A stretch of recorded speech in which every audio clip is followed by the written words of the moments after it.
E esse programa Mente Aberta de hoje é importante. Se você é líder, ou se você tem um líder, com certeza, uma das duas situações você está, você precisa de ouvir esse papo com a psicóloga Juliana Batista. Juliana, é muito difícil hoje em dia liderar e ser liderado, não é? Na verdade, sempre foi difícil, né? A gente gosta de sair fazendo de acordo com o nosso pensamento. E é muito enriquecedor a gente ser liderado por alguém. Como pessoas, né? A gente ser questionado, a gente ter um caminho, um objetivo juntos, né? Agora, existem muitas dúvidas mesmo sobre o modo como lidar com um líder, né, e o modo como liderar. A nossa repórter Michele Lessa tem algumas questões muito interessantes, ela fez uma reportagem, vamos prestar atenção na reportagem da Michele Lessa. O líder é uma pessoa importante dentro das empresas e também na igreja. Isso pela capacidade de gerir e orientar, sendo apto a resolver problemas, motivar e trabalhar junto. Para ser um líder, você deverá assumir a responsabilidade de viver com integridade de caráter. Isso porque quando um líder cai, leva outras pessoas para o mesmo lugar. Mas quando você decide viver a partir de valores elevados, um líder consegue influenciar a vida dos que estão ao redor dele. Para muitos, a liderança é um ato e não um chamado. Por isso, quando eles estão dentro de salas, agem de certo modo. Porém, quando saem dali, vivem de maneira repreensível. Isso é uma contradição à verdadeira liderança. Afinal, não é só uma técnica, um estilo ou uma conquista de habilidades, mas sim a manifestação de uma atitude. O bom líder é aquele que consegue tirar dos seus liderados o melhor que ele pode dar no benefício coletivo. Que desafio, hein? Porque essa coerência entre o discurso e a prática é muito importante. A tese do faça o que eu digo, mas não faça o que eu faço, não dá para o líder, né, Juliana? Não dá. E quanto maior o poder de influência do líder, mais coerência é exigido dele. Porque mais alcance ele tem, né? Então, mais ele é visto. Então, vai ficando impossível você não ser coerente. Você vai sendo ali fechado mesmo, né? E é muito bonita essa relação de liderança, especialmente na igreja, porque a gente consegue influenciar as pessoas para o Evangelho, né? Eu gosto do programa Mente Aberta porque, assim, a gente não fica combinando pergunta antes, não. Essa aqui, por exemplo, eu não sei como é que ela vai se virar, mas eu tenho essa dúvida. Juliana, você que é psicóloga e é cristã evangélica. Eu tenho uma dúvida. O líder, ele nasce líder ou ele se faz líder? Bom, tem muitas controvérsias acerca desse assunto. Se existe ou não características que são natas, né? Como cristãos, nós podemos dizer também a palavra unção, né? Porque algumas pessoas a gente observa na palavra que em alguns momentos tiveram muito poder de influência e em alguns outros momentos perderam completamente, como Saul. O rei Saul. Então, a gente pode trabalhar com a questão de liderança ser uma coisa que a gente nasce com ela, mas a gente também pode criar pessoas para a liderança. Se você percebe que você não tem um grande poder de influência, a gente sabe que se a gente pedir a Deus, isso pode acontecer. E nós também podemos trabalhar na nossa conduta, no nosso comportamento.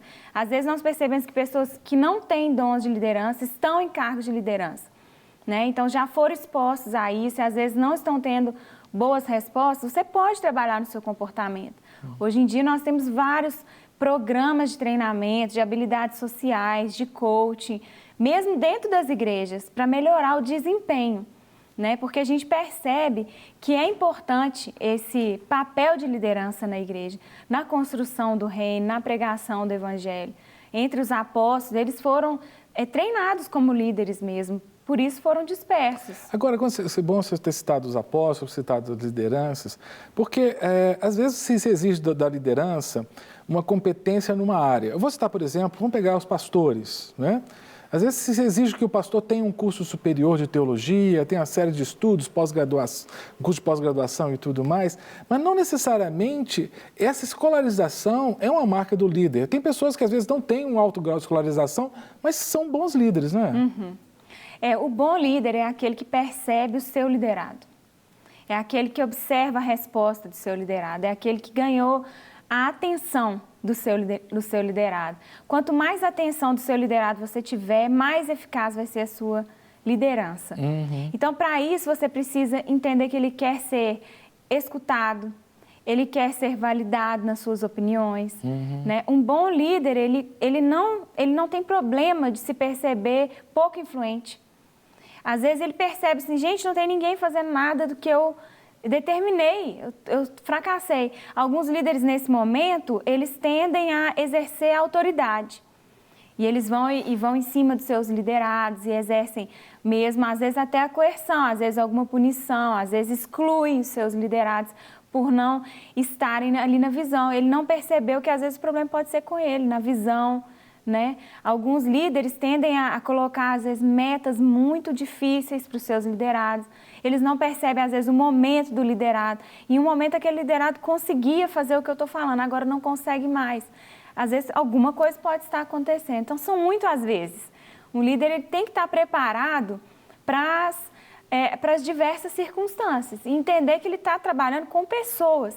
E as pessoas, elas mudam. No momento, as pessoas podem estar correspondendo, em outros momentos podem não estar, está lidando com vidas, né? Agora, tem algumas questões que não querem calar com relação à liderança, né? Por exemplo, liderança feminina. Eu vou te colocar numa saia justa aqui, mas hoje a gente vive num mundo corporativo, por exemplo, várias mulheres gestoras de grandes empresas, de grandes organizações. Como é que é essa questão? O jeito da mulher liderar é diferente do jeito do homem liderar ou as competências são as mesmas? É muito complexo esse assunto, né? O que a gente observa a partir da ciência é que a mulher, por conta de suas questões hormonais, ela é realmente fragilizada em alguns momentos do mês. Sim.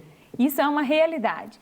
Algumas mulheres, até mesmo com a ajuda da ciência, hormônios, né, conseguem dominar isso mais, mesmo medicamentos antidepressivos, estabilizadores de humor.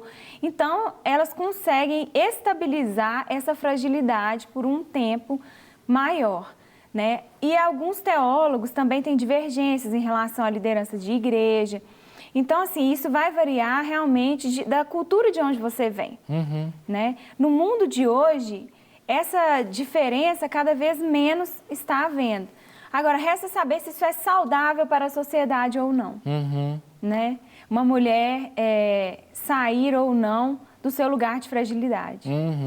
Porque para ser líder você tem que ter aquela estrutura para segurar o tranco em certas situações, você tem que ter bom senso, né? E uma estabilidade, tanto de humor quanto de pensamentos. Não que a mulher não tenha isso, mas fato é que a gente passa a cada mês por uma montanha-russa de hormônios, né? De acontecimentos ali na nossa vida. O que não invalida a liderança feminina, de forma nenhuma, mas torna, sim, ela mais frágil. Ela tem que ter um cuidado com relação a isso. Agora, eu tenho uma questão, Juliana, com relação ao liderado, né? Suponhamos que eu sou liderado por uma pessoa e eu percebo que essa pessoa está tendo muitas variações de humor, está tendo discursos incoerentes, não só o discurso com a prática, mas os próprios discursos que às vezes são até ambíguos, né? O que eu devo fazer? Pensando para alguém que é cristão, evangélico, que quer seguir as Escrituras. A Bíblia diz para eu me submeter à autoridade. Eu vejo que a autoridade está tendo um discurso ambíguo. É em submissão conversar com a autoridade ou não? Isso eu posso conversar sem ser submisso? Não, absolutamente. O bom líder é aquele que escuta o seu liderado. E ele não tem medo do que o liderado tem a dizer aí. Muito antes, pelo contrário, é quase que um tesouro o liderado vir conversar com você e te dar um feedback da sua liderança. Isso é muito valioso mesmo para uma liderança. O que acontece é o seguinte, como num contexto religioso é muito simples, tem que estar de acordo com a palavra. Tem que estar de acordo com uma linha de raciocínio bíblica. Então, se você percebe que o seu líder não está de acordo com essa linha, então você precisa se questionar se aquilo serve para você. Agora, o que a gente observa é que tem muitas pessoas que mudam de igreja em igreja e nada serve. Então, às vezes, você precisa perceber se realmente talvez não é o seu entendimento da Bíblia que pode estar com alguma dificuldade, né? A gente percebe isso muito. Muitas pessoas que mudam de igreja, ela tem 10 anos de convertida e 15 igrejas. Algum problema? Tem alguma coisa errada, né? Essa insubmissão, se ela for sobre uma liderança, ok. Agora, sobre mais de uma, então pode estar havendo alguma dificuldade sua. Está mudando demais de igreja, que se questione, tem alguma coisa errada. Na hora que toca no seu problema, então, às vezes, você não tolera aquilo. Eu queria que você me respondesse, mas eu vou pedir para você segurar a resposta para responder depois do intervalo. Eu sei que, por exemplo, a mentira, ela tem um problema de caráter, mas tem a mentira que a própria psicologia estuda, a mitomania, né? A pessoa que tem um comportamento patológico de mentira constante. Eu quero que você me responda, existe na psicologia, existe uma doença de rebeldia? Existem pessoas que são rebeldes contra a liderança? Se existe, tem tratamento isso? Você responde depois do intervalo, tá joia? Nós estamos de volta com o programa Mente Aberta. Estou conversando hoje com a psicóloga Juliana Batista sobre a questão da liderança, como ser um bom líder, mas como também ser um bom liderado. E eu já ouvi, Juliana, algumas narrativas de pessoas que têm patologias na área da psique. Né? Alguns, às vezes, são até questões médicas. É possível, eu tenho essa dúvida, é possível alguém ser um rebelde, não é um rebelde sem causa, um rebelde com a causa psicológica na área psiquiátrica? Sim, nós temos alguns transtornos associados à personalidade que podem, sim, desenvolver sujeitos que não se adaptam, né? Inclusive, existem medicações que melhoram muito isso. Mas o que acontece é o seguinte, você precisa fazer uma avaliação crítica sua, porque esses sujeitos que têm esses transtornos, eles já vêm vivendo com isso desde a infância. Tá. A família percebe isso, a escola percebe isso. Então, não é uma coisa que de repente aparece na sua história de vida.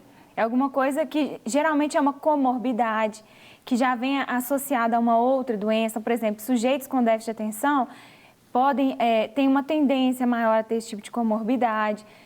Então, assim, não é uma coisa que você com 30 anos descobre ter um transtorno de oposição de conduta. Talvez tenha sido, nesse caso, a criança que desde o jardim da infância, desde a educação infantil lá, já tinha dificuldade de obedecer às ordens da professora, mais ou menos por aí. Inclusive, até para aprender a ler, eu já tive um paciente uma vez que eu ensinava para ele, o lá é o L com A. Ele estava com muitas dificuldades, porque ele não aceitava, ele falava assim, não é lá. L com A não é lá, é tá. Eu falava com ele assim, olha, mas existe um mundo real, onde que o L tem um som. Então, a gente até brincava. Aí eu fui ensinando ele a questionar que talvez aquele entendimento dele do mundo e aquela dificuldade de receber uma informação externa não estava exagerada. Então, assim, os sujeitos que têm esses transtornos, eles já vêm lidando com isso desde a infância, não é simplesmente quando ele está numa posição de liderado ou liderança. Entende? E eu fico imaginando, para quem é líder, por exemplo, de igreja, quando você tem um liderado, uma ovelha com essa característica, deve ser difícil, né? Porque a gente fica assim, é uma questão de caráter, é uma questão de espiritualidade, é uma questão... Aí, no caso, a sugestão talvez encaminhar para um psicólogo, uma psicóloga, É sempre bom.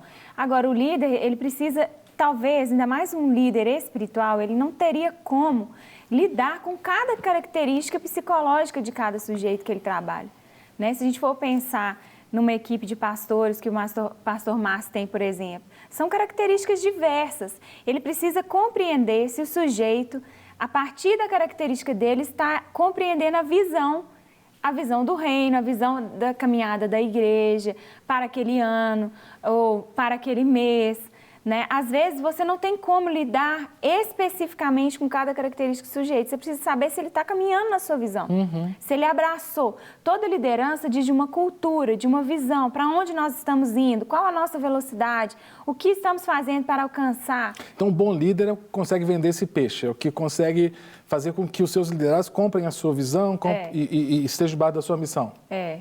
Na verdade, eu nem sei se ele deveria vender essa visão, mas ele agrega as pessoas que têm essa visão. Entendo. Você não sai por aí falando, venha para a minha visão. Não, você tem uma visão e as pessoas olham para você e se apaixonam por aquela sua visão. Você não precisa ficar venha que é o melhor, né? Inclusive quando existe uma questão de unção mesmo. Mas não vende o peixe, mas você exige, eu digo assim, você... Aguarda uma correspondência. Que é um compromisso. Eu estou falando, estava lembrando, Jesus Cristo falou isso, né? Você quer vir após mim? Negue-se a si mesmo, tome sua cruz e siga-me. Da mesma forma que foi isso que ele fez. Ele pagou o preço. Foi isso que ele fez. Por isso nós somos especialmente apaixonados por ele. Porque ele se negou a si mesmo, pegou a cruz e nos salvou. Então, na verdade, o líder, ele faz. E ele vai agregando as pessoas. Por isso que é muito... nós, como cristãos, somos livres. Se você percebe que o seu líder não está de acordo com aquilo que você considera coerente, que você considera bíblico, você não está presa naquilo. Comece a colocar aquilo em oração, converse com o seu líder, vê se ele tem abertura. Se ele não tiver, você avisa para ele que você vai conversar com o líder dele, né? E você é livre, você não está presa a nada. Mas você tocou num ponto aí que tem a ver com a pergunta que a gente vai ver agora na tela. Olha essa pergunta, Juliana, que interessante. É a pergunta do Carlos, de Contagem. Todo líder é ungido de Deus? É uma pergunta boa, né? Porque você falou aí da liderança na igreja e tem esse discurso, olha, eu sou ungido do Senhor. Quer dizer, meio aquela infalibilidade papal gospel, né? Se eu sou líder, eu não erro. Pois é, a gente corre esse risco aí de cair nesse erro da infalibilidade, que é muito perigoso. Mas eu acredito que um cristão, para ele estar bem dentro do seu contexto, da igreja, ele precisa crer que aquele que está à frente da sua igreja possui sim uma unção. Né? Eu estou abaixo da liderança do pastor Paulo e o que ele diz, né, o Paulo Mazzoni, o que ele diz para mim é de extrema importância. Eu creio que há uma unção sobre a vida dele. Senão, se fosse diferente, não tem lógica eu estar debaixo da liderança dele. Então, sim, você precisa crer que o seu líder está ungido. Se você começa a questionar isso, talvez você deva conversar com ele e colocar isso sobre um motivo de oração. Há razões. Para você descrer da unção do seu líder, porque você tem alguma razão. Né? Talvez você tenha que fazer uma autoavaliação também. Agora, né? eu desconfio muito de pessoas que, às vezes, estão percebendo uma falta de unção debaixo da sua liderança e não fazem nada e não questionam a sua responsabilidade. Às vezes fazem, né, Juliana? Às vezes fica falando mal. Vira as costas e vai embora, fala fofocando. mal. Como se aquilo fosse resolver alguma coisa. E aí chega na próxima igreja, vive a mesma questão. E não é bem assim. Às vezes Deus colocou esse incômodo no seu coração para você ir conversar com o seu líder. Você dá um feedback para ele, às vezes dá uma cobertura de oração. Mas o jeito de conversar é importante, Juliana, porque às vezes a pessoa chega também com uma abordagem, um approach assim, é muito hostil. Agressivo, como dono da verdade, como possuidor de uma revelação superior, né? Isso está errado. Nós chegamos para o nosso líder com amor, como se a gente chegaria para Jesus. E com respeito. Com respeito, buscando compreender, buscando entender que nós não somos superiores a ninguém. Perfeito. Temos mais uma pergunta, Juliana. Vamos para a nossa telinha aqui. Vem a próxima pergunta, que vem de São Caetano, o Hernani. Quando sei que um líder está agindo errado, eu devo recorrer a quem? Ele está agindo errado, né? E vamos supor que eu tentei conversar com ele e ele se esquivou, ele negou. Eu posso recorrer para alguém ou tenho que ficar calado e aceitar que isso é de Deus? Bom, tudo vem de Deus, mas a gente pode sim fazer alguma coisa. Se você já falou com ele, não teve nenhum resultado, é importante que você fale com ele, que você o comunique, que você vai falar com outra pessoa e que você vai buscar uma outra orientação. Eu costumo trabalhar muito que nós vivemos num reino da verdade, da luz. Nós não temos que ter medo de nada. Tudo exposto à luz vai ser resolvido e tratado por Deus. O que Deus reprova, eu acredito, que é a conversa paralela, que é a acusação, né? Então, quando a gente observa que um líder está num caminho que nós não consideramos um caminho de paz, um caminho de verdade, nós devemos primeiro conversar com ele. Se ele não escuta, nós vamos falar com ele, que nós vamos conversar com o líder dele e expor tudo à luz. Eu acho que até o Mateus 18, quando fala lá, se teu irmão pecar contra ti, vai arguí-lo. Se ele se negar, leva uma testemunha. É mais ou menos por aí, né? Nós temos mais uma pergunta, Juliana, eu gostaria que a gente respondesse a pergunta. Eu acho que ela vem de Teófilo Otoni, isso, a Bárbara de Teófilo Otoni.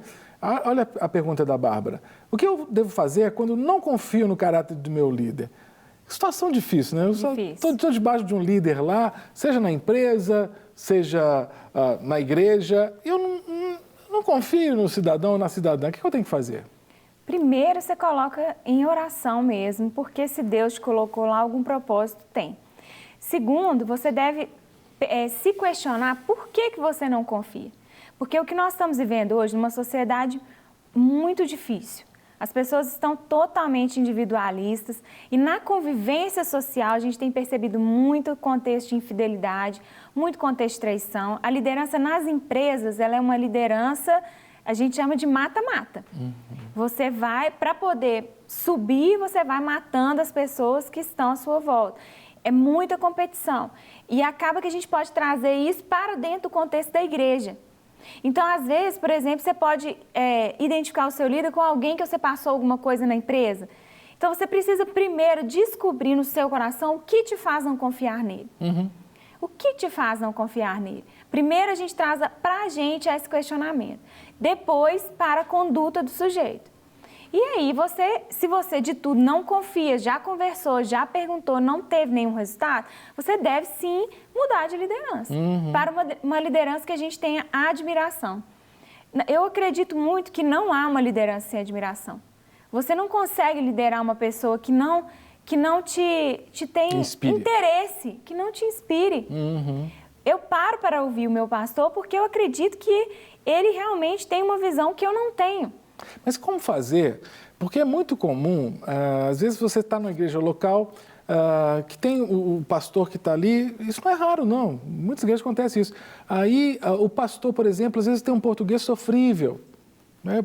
O pastor fala errado e tudo mais, e a igreja toda segue o pastor, e o cidadão está ali, por exemplo, o cidadão vai e fez faculdade, aí vê aquele pastor falando errado e tudo mais. Como essa pessoa que é estudada, viajou para o exterior, fala outras línguas, como é que ela se submete a esse líder? É possível ser liderado por alguém que tem uma escolarização menor que você? Como é que é feito isso? Depende. A gente poderia pensar que, especialmente no reino, existem propósitos. Todas as igrejas elas têm propósitos.